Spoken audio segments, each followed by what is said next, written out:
जननायक जनता party ने घोषणा पत्र पर किया गंभीर मंथन। अनेक महत्वपूर्ण मुद्दों पर बनी सहमति। दुष्यंत चौटाला बोले, उचाना से 5 सितंबर को करूंगा नामांकन पत्र दाखिल। जेजेपी राज बनने पर किसानों महिलाओं की स्थितियों में व्यापक सुधार का दिया दावा। जननायक जनता पार्टी के शीर्ष नेतृत्व में बरनाला रोड स्थित एक निजी प्रतिष्ठान पर पॉलिटिकल अफेयर्स कमेटी व पार्टी की सलाहकार समिति की संयुक्त बैठक हुई, जिसमें शीर्ष नेताओं ने पार्टी घोषणा पत्र के महत्वपूर्ण बिंदुओं पर सारगर्भित चर्चा की। बैठक में ही हरियाणा विधानसभा चुनाव में संभावित उम्मीदवारों के नामों पर भी मंथन किया गया। जेजेपी के राष्ट्रीय अध्यक्ष डॉक्टर अजय सिंह चौटाला के मार्गदर्शन में हुई इस महत्वपूर्ण बैठक में हरियाणा के पूर्व डिप्टी सीएम दुष्यंत सिंह चौटाला सहित अन्य वरिष्ठ नेता मौजूद थे।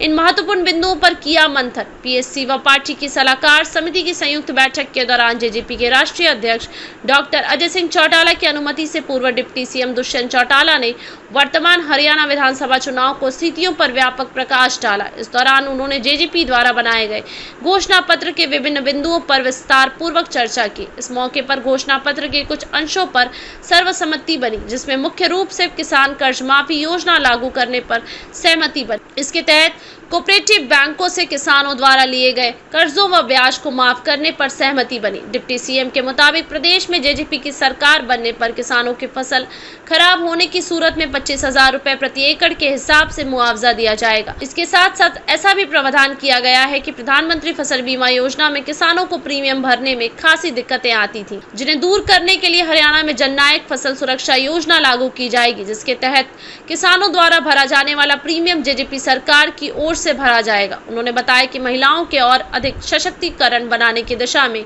महत्वपूर्ण फैसले लिए गए। इस कड़ी में जिस प्रकार महिलाओं को राशन डिपोओं में 33% आरक्षण की सुविधा दी गई थी, उसी प्रकार कोऑपरेटिव स्टोर्स के बूथों पर महिलाओं को 33% आरक्षण दिया जाएगा। डिप्टी सीएम ने बताया कि शिक्षा क्षेत्र में भी स्कूल, कॉलेज व यूनिवर्सिटी के शिक्षकों की भर्ती में 50% सीटें महिलाएं के लिए आरक्षित की जाएंगी।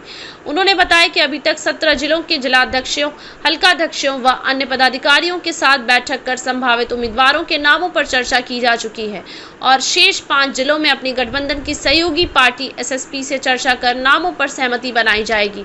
उन्होंने कहा कि अंतिम फैसला होने पर दोनों पार्टियों की संयुक्त बैनर तले नाम घोषित किए जाएंगे। इस महत्वपूर्ण बैठक के बाद उन्होंने फतेहाबाद व सिरसा जिले की कार्यकारिणी व पदाधिकारियों की भी बैठक ली और दोनों जिलों के विधानसभा के संभावित उम्मीदवारों पर भी मंथन किया। उचाना से ही 5 को ठोकूंगा ताल। पूर्व डिप्टी सीएम ने मीडिया से बात करते हुए कहा कि वे नामांकन के पहले ही दिन 5 सितंबर को उचाना विधानसभा क्षेत्र से अपना नामांकन पत्र दाखिल करेंगे। उन्होंने यह नारा दिया कि जो जीतेगा उचाना वो जीतेगा हरियाणा। उन्होंने कहा कि वे उचाना में 8 बार चुनाव में शिरकत कर चुके हैं और ऐसे में उचाना के मतदाताओं ने उन्हें भरपूर प्यार व समर्थन दिया है। भाजपा के पास नहीं अपने उम्मीदवार, दुष्यंत चौटाला ने कहा। इस महत्वपूर्ण बैठक के बाद मीडिया कर्मियों से रूबरू होते हुए पूर्व डिप्टी सीएम दुष्यंत सिंह चौटाला ने भाजपा को घेरते हुए कहा कि उनके पास अपने उम्मीदवार नहीं है और जो उम्मीदवारी का दावा जताते थे वे भी चुनाव लड़ने से कतरा रहे हैं। ऐसे में भाजपा दूसरी पार्टियों से उम्मीदवार उधार लेकर चुनाव लड़ रही है। उन्होंने कहा कि इसी कड़ी में भाजपा जेजेपी से भी 6 उम्मीदवार उधार लेकर चुनावी क्षेत्र में है। मुख्यमंत्री नायब सिंह सैनी पर कटाक्ष करते हुए उन्होंने कहा कि वे एक कटी पतंग बन चुके हैं। उनके पार्टी के अध्यक्ष कभी लाडवा से तो कभी वे स्वयं करनाल से चुनाव लड़ने की बात करते हैं। ऐसे में पार्टी के नायक मुख्यमंत्री भी चुनाव लड़ने में असमंजस में है। ब्यूरो रिपोर्ट, बिंदास, हरियाणा। धन्यवाद।